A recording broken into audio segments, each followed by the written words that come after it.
So, John likes to repeat himself. And so in the very first couple of verses here, you've got John using the word truth 3 times. And so he's talking about that you have the knowledge of truth and that the truth is within us.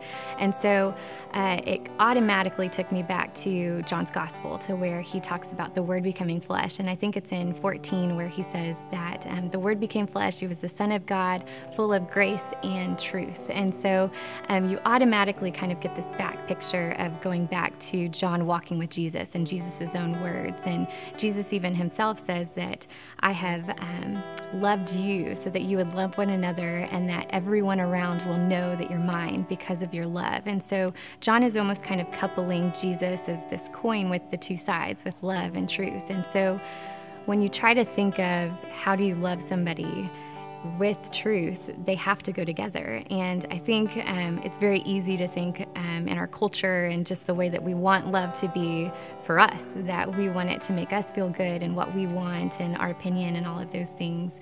But clearly, Christ meets people where they're at.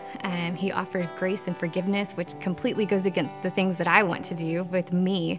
And so to love people in truth is to ultimately love them just as Christ did. And so you offer forgiveness, you offer grace, you offer mercy, but at the same time you offer Christ and you offer truth. And so a lot of times God's truth doesn't necessarily line up with what I want or what feels good to me, but the most loving thing that we can do is present them Jesus. And there's nothing deeper, more compassionate, or more merciful than to say, Christ did this, Christ died for you. And so how do we love people? Ultimately like him, and that means doing it selflessly. That means doing it recklessly and without anything coming in return. That Greek word there, it talks about how it doesn't matter their response, that you're just constantly going toward and showing the love and the grace and compassion that God has shown us.